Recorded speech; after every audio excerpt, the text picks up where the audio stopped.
وصفة النهاردة كفتة فراخ مشوية. هنعملها في الطاسة على البوتاجاز وهتطلع معانا خطيرة، طرية جدا وكلها عصارة كده غير ما متعودين من كفتة الفراخ. معظم الأوقات بتبقى طالعة معانا ناشفة كده ومفتلة، إنما دي عكسها تماما، كلها عصارة كده وطرية وخطيرة. يلا على طول نبدأ ونشوف عملناها ازاي. بس قبل ما نبدأ ما تنسوش تعملوا لايك للفيديو وشير لو عجبكم. للمقادير بتاعتي معايا 500 جرام من صدور الدجاج المخلية، عليهم 100 جرام من الدهنة. انا مستعملة دهنة ضاني، تقدري تستعملي اي نوع دهنة تفضلي. نجمد الدهنة في الفريزر وبعدين نبشرها بالمبشرة بتاعة البصل العادية خالص. ومعايا بصلة متوسطة في الحجم و5 فصوص كبار من الثوم ومعلقة كبيرة من البابريكا، تقدري تستعملي البابريكا المدخنة او العادية حسب المتاح. ومعايا فلفل حامي او بارد حسب الرغبة، بس الحامي بيدي طعم وتست جميل كده، هيفرق في الطعم يعني، مش هيبقى حراق قوي برضو، هتاخدي جزء صغير خالص كده. في الكبة بتاعتي بقى هضيف البصل والثوم والفلفل، وهحط عليهم فلفل اسمر والملح، وهحط معاهم بقى ايه اضافة بسيطة خالص كده بس بتفرق في الطعم تماما. دي نص معلقة صغيرة من بودرة الكرفس المجفف. لو مش موجودة عادي جدا، احنا بنشتري الكرفس بنغسله كويس جدا ونسيبه ينشف براحته، او ممكن نقطفه ننشف الورق لوحده، والعيدان نفردها في صينية ونجففها في الفرن على اهدى درجة حرارة 5 دقايق في 5 دقايق.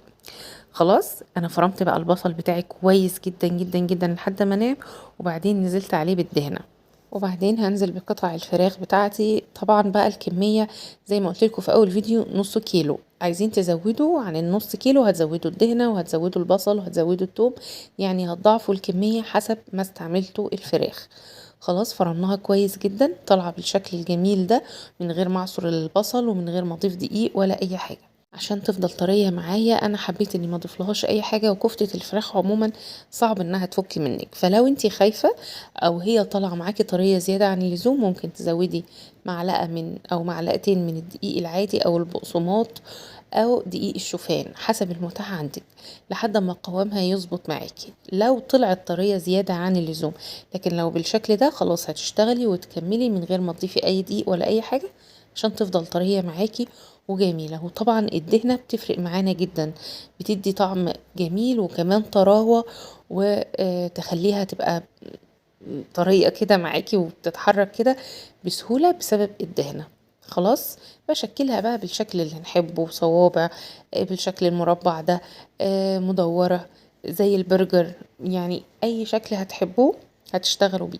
انا عملتها بالشكل ده كده وعملت فيها فتحات من فوق اكنها يعني مشوية على الجريل كده. في الطاسة بقى سخنة على النار هنزل بمعلقتين 3 كبار من الزيت او الزبدة حسب ما بتحبي، وهنزل بالفراخ بتاعتي قطعة قطعة كده عشان الزيت او الطاسة بتاعتي ما تبردش. ومهم جدا ان درجة الحرارة تكون عالية عشان خاطر الكفتة بتاعتي ما تنزلش العصارة بتاعتها وتفضل محتفظة بالطراوة بتاعتها لحد الاخر. تمام. وبسيبها تتحمر كويس جدا وبعدين ابدأ اقلبها عشان ما تفكش مني ولا تتجرح ولا اي حاجة.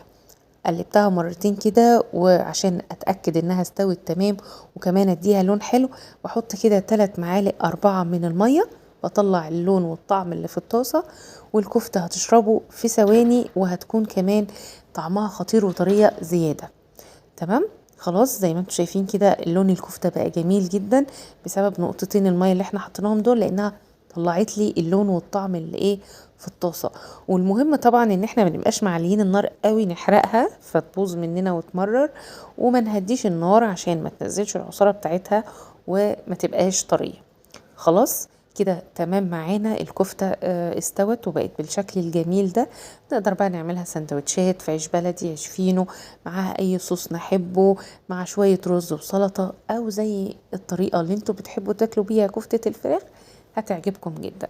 فجربوا الوصفة وانا متأكدة انها تعجبكم لانها بسيطة جدا وسهلة ومفيش فيها اي مكونات ولا مقادير زيادة عن اللزوم.